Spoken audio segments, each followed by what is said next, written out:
আসসালামু আলাইকুম। আজকে যার কথা বলবো সে হচ্ছে মোহাম্মদ আজিজ মোল্লা চাচা। এখনও বলতে হবে মরহুম আজিজ মোল্লা চাচা, কারণ চাচা এখন দুনিয়াতে বেঁচে নেই। আজকে তার জানাজা, এই জানাজার ভিডিও আমি দিচ্ছি এবং তার জীবনের গল্পগুলো কিছুটা আপনাদের সাথে শেয়ার করছি। মূলত পাকিস্তান পাড়ি দেয় চাচি মারা যাওয়ার পরে ফরিদ ভাইয়াকে একদম ছোট বয়সে রেখে জীবিকার তাগিদে সে পাড়ি দেয়, কারণ তার সন্তানদেরকে মানুষ করতে হবে, যার জন্য সে পাড়ি দেয় পাকিস্তানে। এবং ৩৫ বছর পর সে পাকিস্তান থেকে এসে বাংলাদেশের মাটিতে আসে। বাংলাদেশের মাটিতে আসার পরে যে সে কখনোই আসবে তাদের গ্রামের কেউ ভাবতো না এবং কল্পনা করতো না যে সে বাংলাদেশে আসবে, কারণ এত বছর সে পাকিস্তানে ছিল।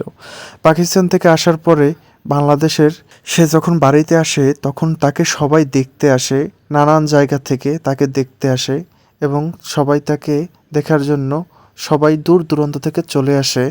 তার আত্মীয় স্বজন বন্ধু বান্ধব আজ তো মারা গেছে, আজকে আসছে সবাই তাকে দেখতে। ঈদের কিছুদিন পরে তার নামে জমাত ও একটু মিলাদ দোয়া করানোর জন্য তার ছেলেরা এবং তার সেজ ছেলে সব থেকে বেশি কন্ট্রিবিউট করেছে জমাতের জন্য এবং জমাত খাওয়ানোর জন্য। আজকে জমাত বাড়িতে, তাই সবাই হাতে গোতে ধরে কাজ করতে আসি এবং এই একটু হাসি মশকরা করতে আসে, কারণ অনেক দিন পর সবার সাথে সবার দেখা হচ্ছে জমাতে। তাই সবাই কাজ করতে আসি এবং আগায় পৌঁছে দিতে আছে জমাতে, কারণ ঈদের পরে জমাত হয়েছে তো সবাই বাড়ির একসাথে আত্মীয় স্বজন সবাই এসেছে। তাই আজকে আমাদের অতিথিরাই বলতেই আমাদের উঠান ভরে গেছে, এরা সবাই আত্মীয় স্বজন এলাকার। এই জমাতের মানুষ আসছে, বসছে সবাই, এখন তাদেরকে খেতে দিতে হবে। সবাই ভিডিওটি দেখুন এবং সাবস্ক্রাইব করুন। মরহুম চাচা আজিজ মোল্লার নামে আজকে জমাতে আমরা খাওয়াচ্ছি গরুর মাংস, মুগ ডাল এবং ফিরনি আমরা আয়োজন করেছি এবং ভরপুর আয়োজন হয়েছে। সবাই যেন তৃপ্ত করে খেতে পারে এর জন্য উপর একটু তাঁবু টাঙিয়ে দিলাম, একটু তাদের উপকারের জন্য। সবাই ভিডিওটি দেখুন এবং জমাত খাওয়ার ভিডিওটি দেখে সবাই সাবস্ক্রাইব করুন।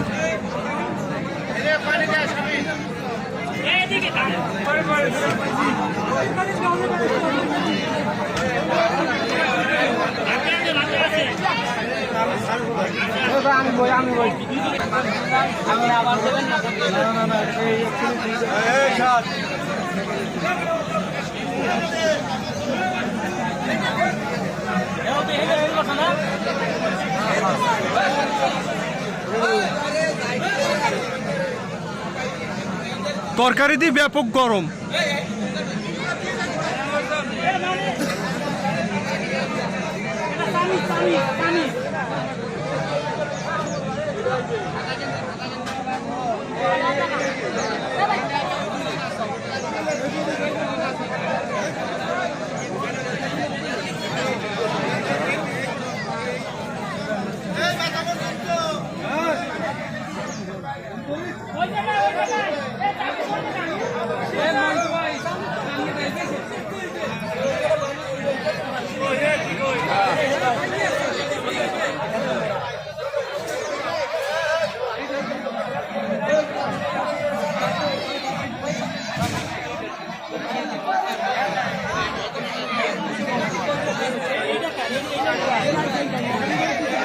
Bye-bye, Nisha.